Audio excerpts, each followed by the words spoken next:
Buonasera e benvenuti al TG Sicilia. Vediamo subito i fatti principali di oggi. Undicenne accoltella compagno di scuola a Palermo. La vittima è arrivata al pronto soccorso dell'ospedale civico con diverse ferite da taglio. Uno dei colpi gli ha bucato un polmone. Secondo una prima ricostruzione avrebbe agito per difendersi dall'ennesimo episodio di bullismo. Dopo mesi di calma l'Etna si risveglia. Attività esplosiva dal cratere Boccanuova è stata registrata dall'Istituto Nazionale di Geofisica e Vulcanologia. La Protezione Civile regionale ha fatto scattare l'allerta rossa. 30 anni fa il capomafia catanese Nitto Santapaola finiva in manette dopo una lunga latitanza. L'ex PM della DDA di Catania, Amedeo Bertone, rievoca ai nostri microfoni quello storico arresto. Battiato l'immortale, 2 anni fa ci lasciava il maestro, numerose le iniziative per ricordarlo, a Milo 3 giorni di eventi. Luca Madonia lo ricorda con L'Alieno, nuovo singolo estratto dal suo ultimo album. Il calcio, il Catania chiude la stagione con la vittoria di Brindisi, ma i rossazzurri interrompono la loro corsa nella Pool Scudetto. L'allenatore Ferraro saluta con commozione, la società già proietta sul futuro fra i professionisti.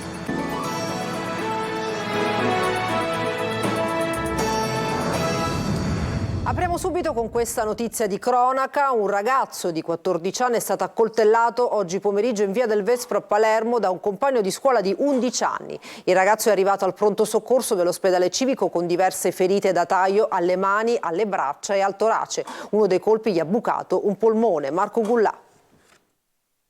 Ci sarebbe un caso di bullismo alla base dell'accoltellamento di un 14enne da parte di un compagno di scuola undicenne avvenuto nel pomeriggio a Palermo, in via del Vespro, in un quartiere popolare vicino al Policlinico Universitario. Il ragazzino di 11 anni, come emerge dalle prime ricostruzioni dei carabinieri coordinati dalla Procura dei minori del capoluogo, avrebbe agito per difendersi dall'ennesimo episodio di bullismo subito. Sembra questa la pista privilegiata, ma le indagini sono ancora in una fase iniziale. Il 14enne colpito è arrivato al pronto soccorso all'ospedale civico accompagnato dal nonno e da alcuni parenti con diverse ferite da taglio alle mani, alle braccia e al torace. Uno dei fendenti gli ha bucato un polmone. L'equipe del primario dell'ospedale ha stabilizzato il 14enne che ora è ricoverato in area critica ma non è fortunatamente in pericolo di vita. I carabinieri attendono che le sue condizioni migliorino per sentirlo, ma nel frattempo hanno interrogato alcuni testimoni che avrebbero assistito all'aggressione. L'accoltellamento a quanto pare sarebbe avvenuto fuori dalla scuola Quasimodo, l'istituto che i due ragazzi frequentano. L'Etna si è risvegliato, attività esplosiva dal cratere Boccanuova e uno sciame sismico sono stati registrati dall'Istituto Nazionale di Geofisica e Vulcanologia. La Protezione Civile regionale ha fatto scattare l'allerta rossa. Nessun problema all'operatività dell'aeroporto di Catania. Adelaide Barbagallo. L'Etna irrequieto, dopo mesi di calma, si è risvegliato e sta già dando spettacolo. Un'attività esplosiva dal cratere Boccanuova è stata osservata dalle 17 all'Istituto Nazionale di Geofisica e Vulcanologia, Osservatorio Etneo di Catania. Nel primo pomeriggio la Protezione Civile della Regione ha fatto scattare l'allerta rosso per l'altissima probabilità di accadimento imminente o in corso di fontane di lava. Dal punto di vista sismico, l'incremento e l'ampiezza del tremore vulcanico iniziato nella tarda mattinata si mantiene su valori alti. La sorgente del tremore risulta localizzata tra i crateri Boccanuova e Sud-Est. Trema anche l'area sommitale del vulcano più alto d'Europa per uno sciame sismico con l'evento di maggiore energia di magnitudo 1.9. L'allerta rosso ha fatto scattare le procedure come da protocollo. Il capo del Dipartimento della Protezione Civile regionale, Salvo Cocina, ha invitato i comuni ad attivare i centri operativi comunali, le proprie strutture, il volontariato e tutte le misure previste nel piano di protezione civile. A causa della copertura nuvolosa nella zona sommitale dell'Etna non è possibile effettuare osservazioni tramite la rete di videosorveglianza. La simulazione dell'eventuale dispersione delle ceneri vulcaniche indica una direzione verso i quadranti orientali. L'attuale quadro eruttivo sull'Etna non impatta con l'operatività dell'aeroporto internazionale di Catania. L'allerta per i voli è attualmente giallo. 30 anni fa la cattura del boss Nitto Santapaola nelle campagne del Calatino dopo una lunga latitanza. Con l'ex procuratore di Caltanissetta e l'ex PM della DDA di Catania Amedeo Bertone abbiamo rivissuto quell'interminabile giorno. Natale Bruno.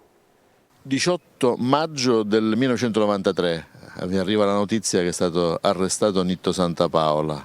Qual è la sua prima impressione, il suo ricordo? Sono stato svegliato anche io all'alba da una telefonata del dottore Manganelli e ovviamente in quel momento venivano alla mente tutti gli episodi delittuosi di cui si è reso autore e quindi sostanzialmente una sorta di liberazione. Lei l'ha incontrato tante volte nella sua attività di magistrato della direzione distrettuale antimafia di Catania prima, di Caltanissetta poi.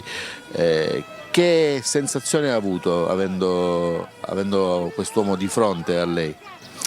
Ma la sensazione è sicuramente di una persona che nell'ambiente delinquenziale aveva un carisma particolare. Non è stato particolarmente aggressivo, lo fu invece in una circostanza nel processo Orsa Maggiore dicendo sostanzialmente che avevo causato la morte della moglie e questo sotto un duplice profilo, sia perché con l'arresto di Santa Paola dei figli la moglie era rimasta sola e sia, io ritengo, per il fatto che l'omicidio era avvenuto ad opera di Ferone, che era un collaboratore di giustizia. Lei per quanto riguarda proprio questa vicenda è stato anche abbastanza clemente nei suoi confronti, nel senso che si prodigò per fare vedere la salma della moglie a Santa Paola, fu approntato una saletta in aeroporto, lui lo ricorda. Questa iniziativa ci fu per in qualche modo alleviare il dolore comprensibilmente, umanamente comprensibile di un uomo cui la moglie, alla quale lui era particolarmente legato, era stata uccisa in quel modo. Secondo lei ci sono i presupposti, visto il carisma di Santa Paola, di parlare dopo 30 anni ancora di un clan Santa Paola in azione? Ancora l'organizzazione Santa Paola, per quello che riesco a comprendere dalla lettura di atti pubblicati ovviamente sui giornali, è ancora un gruppo consistente e ancora in piena vitalità. Schillaci in visita a Catania si dice possibilista sul futuro del reparto di cardiochirurgia pediatrica a Taormina e affronta i problemi legati alla sanità siciliana, dalla carenza di medici e infermieri alle lunghe liste di attesa al pronto soccorso sotto stress perenne. Sentiamo.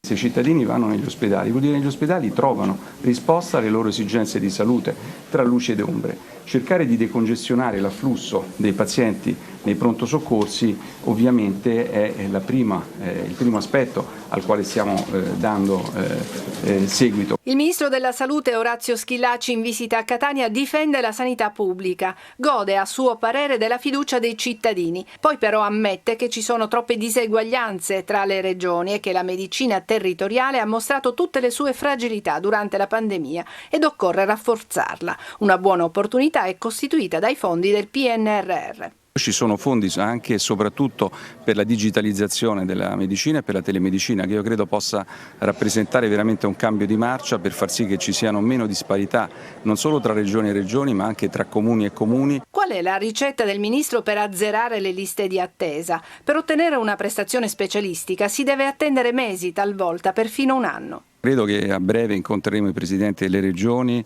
per discutere proprio di questo, delle liste d'attesa. Io credo che nelle liste d'attesa, come ho già detto e ribadito, debbano essere messe tutte le prestazioni che sono fruibili per i cittadini, sia dalla parte delle strutture pubbliche che da parte delle strutture private convenzionate. E poi c'è la carenza di medici ed infermieri. Molti specialisti trovano economicamente più conveniente lavorare in strutture private piuttosto che nelle corsie di un ospedale. Stiamo cercando di rendere più attrattive alcune specialità, siamo intervenuti nel recente decreto legge 34 sui pronto soccorsi e sulle emergenze, facendo sì che chi lavora nel pronto soccorso e nell'emergenza abbia un'indennità maggiore e poi abbia anche sia stato riconosciuto come lavoro usurante. Stiamo lavorando per far sì che alcune specializzazioni che oggi sono poco scelte dai laureati in medicina divengano più attrattive. Per gli infermieri c'è un reale problema di carenza. Stiamo vedendo di avere dei percorsi di formazione più brevi per gli infermieri ed eventualmente cercare di trovare qualche nazione estera dove gli infermieri sono formati bene per magari nel prossimo futuro poter fare degli accordi per averli a lavorare in Italia. Il ministro apre uno spiraglio sul futuro della cardiochirurgia pediatrica dell'ospedale di Taormina. Troveremo sicuramente una soluzione nell'interesse essenzialmente poi dei pazienti e dei piccoli pazienti. Schillaci ha conosciuto la mamma che ha dato alla luce una bimba nell'estate dello scorso anno con il primo parto in Italia avvenuto dopo un trapianto di utero. Un percorso realizzato al centro trapianti del Policlinico in stretta collaborazione con la ginecologia del Cannizzaro. E andiamo a Lampedusa. Dopo le parole di vicinanza espresse dal presidente Mattarella arrivano aiuti per l'isola in prima linea nell'emergenza migranti. Inaugurata una camera a pressione negativa per l'isolamento di pazienti con malattie infettive. Marco Gullà. Siamo al vostro fianco, non vi abbandoniamo. Sono le parole del Presidente della Repubblica Sergio Mattarella rivolte al sindaco di Lampedusa Filippo Mannino. Il Presidente della Repubblica ha rassicurato il primo cittadino lampedusano sull'attenzione del governo nei confronti dell'isola. Lampedusa quindi a 360 gradi, dai 1000 posti in più all'hotspot di Contrada Imbriacola al potenziamento del poliambulatorio. Proprio dal sottosegretario alla salute Marcello Gemato è stata inaugurata una camera a pressione negativa per l'isolamento di pazienti con malattie infettive contagiose.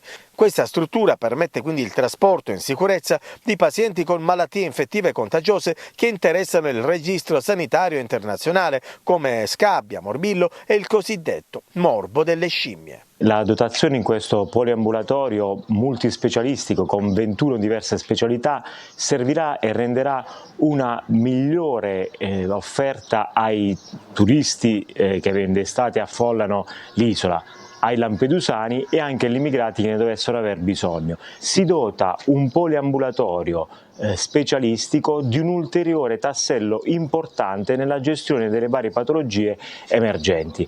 Attenzione costante quindi sull'aspetto sanitario nell'isola di Lampedusa che nelle prossime settimane, come ogni estate, sarà meta di turisti ma al contempo sarà presa d'assalto dai tantissimi migranti che con il bel tempo proveranno a raggiungere le coste italiane.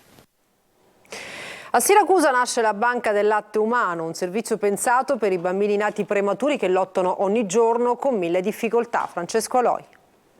Una notte insieme al dottore Tirantello io assistevo una paziente, o meglio ero al seguito di una paziente che seguivo in gravidanza. La paziente aveva delle patologie per cui non avrebbe potuto, patologie molto gravi, un carcinoma per cui non avrebbe potuto allattare la bambina che veniva al mondo e da lì il dottore Tirantello ha detto che la possibilità ci sarebbe stata se avessimo avuto la banca del latte. Adesso la Banca del Latte Umano Donato c'è anche a Siracusa, oggi l'inaugurazione all'Umberto I. L'Umberto I continua a dare e a aumentare i propri servizi. Selezionare, raccogliere, conservare e distribuire è questo lo scopo della banca. Così le mamme ritenute idonee potranno donare il loro latte che sarà utile per i nati prematuri e non solo.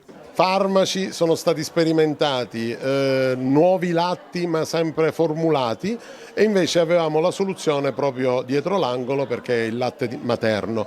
Qui, dove c'era la direzione sanitaria, adesso c'è questo nuovo servizio. I locali sono stati ristrutturati e arredati da Rotary Club Siracusa Monticlimiti e Isa Blue Coil, che hanno donato anche le apparecchiature.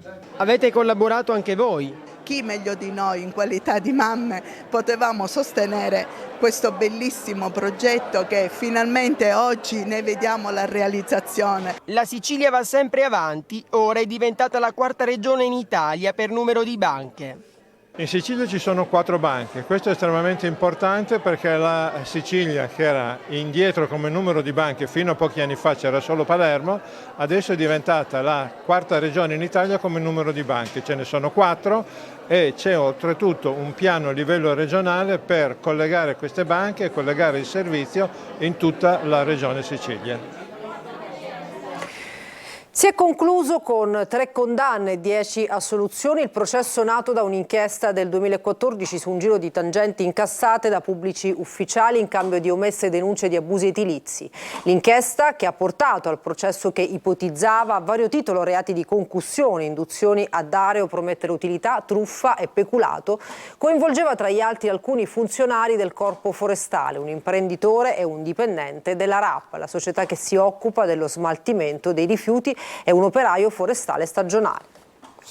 E cambiamo decisamente argomento. 2 anni fa ci lasciava Franco Battiato, il cantautore catanese che ha rivoluzionato la musica pop italiana. Viene celebrato in questi giorni con diverse iniziative da Roma a Milo. Anche l'amico Luca Madonia lo ricorda con una versione acustica dell'Aliena, estratto dall'album Siamo tutti ben calmi. Eva Spampinato. Non tutti possono avere il privilegio di non morire mai davvero.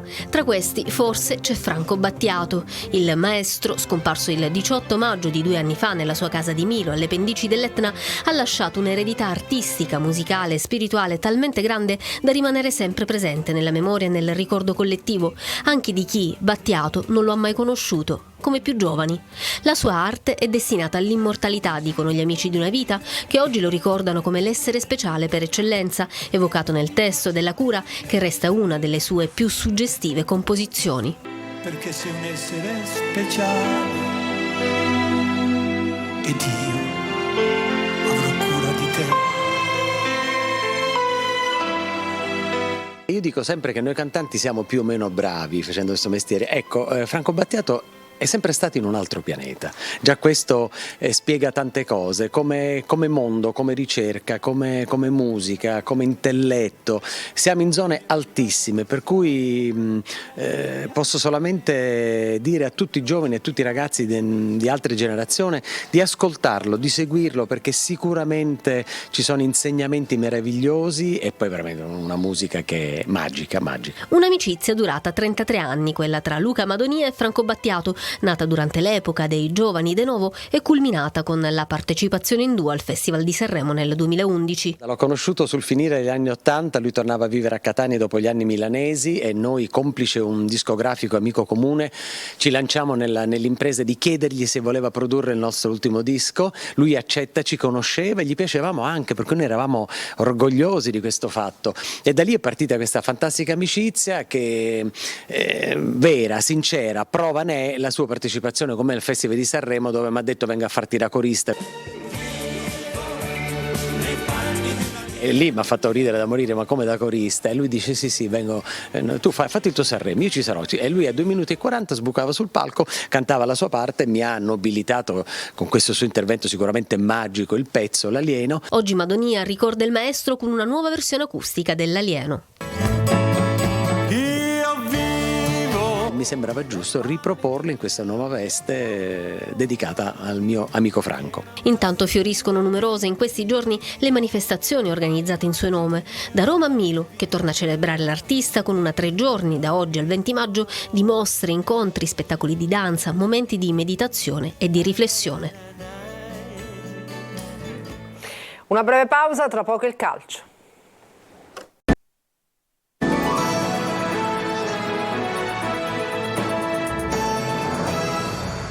Bentornati, siamo al calcio. Il Catania chiude la sua stagione con la vittoria di Brindisi, il 2-1 in rimonta, però non basta per rimanere in corsa nella pool scudetto dei dilettanti. A fine gara i saluti commossi dell'allenatore Ferraro, la società pensa già al futuro. Marco Carli. Era un obiettivo, non si è concretizzato. Il Catania è fuori dalla pool scudetto con rammarico, dovuto soprattutto alla prima partita del girone con il Sorrento, fra recriminazioni sull'arbitraggio e gara sottotono. A Brindisi il match è stato simile, meglio la squadra avversaria, Betersi il migliore in campo, ma è cambiato il risultato, anche perché i rossazzurri hanno dimostrato di saper reagire e ancora una volta hanno fatto leva sulla bontà del loro gruppo. Sono riusciti a trovare il gol del pari con Litteri, tornato in rete dopo una stagione difficile che però porterà nel cuore per la promozione dei colori che ama. E alla fine è arrivata la vittoria della partita con il consueto inserimento di Palermo. La differenza reti penalizza i rossazzurri che non hanno chance per la qualificazione. Ferraro saluta e ringrazia, tanta emozione e un tono che dà la sensazione di un commiato. Sono contento per quello che ho fatto io insieme alla staff, con tutti i calciatori, e la società e il pubblico. Poi dopo da domani in poi quello che verrà verrà. Io sono sereno e convinto.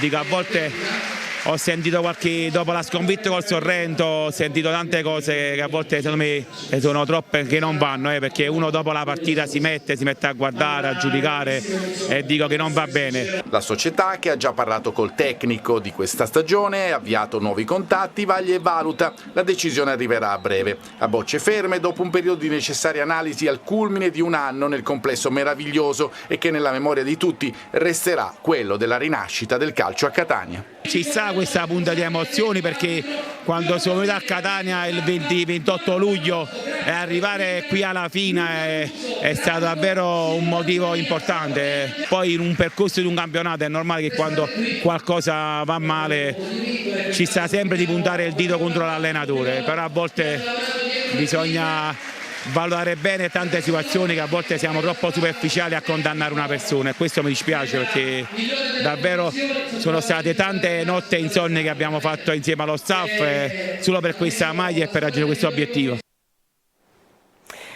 Dopo aver ottenuto la salvezza in Serie C1, il presidente della CR Messina, Pietro Sciotto, ha deciso di disimpegnarsi dal club che aveva preso in mano nel 2017, consegnando il club simbolicamente al sindaco Federico Basile. Il mio tempo nel Messina è finito, ha annunciato Sciotto, sarà il sindaco a fare da garante per le nuove trattative. Il club è ufficialmente in vendita, è una decisione che aveva già maturato a gennaio, quando sono esposto non poco economicamente per rafforzare la squadra che poi ha raggiunto la salvezza. Festa grande per l'Orizzonte Catania, campione d'Italia di pallanuoto femminile per la 23esima volta. Trascinare le rossazzurre verso l'ennesimo scudetto il duo di ex campionesse olimpiche formato dal tecnico Martina Miceli, dalla 44enne presidentessa giocatrice Tania Di Mauro, autrice di uno dei 2 gol decisivi nel quarto tempo. Tonino De Mano.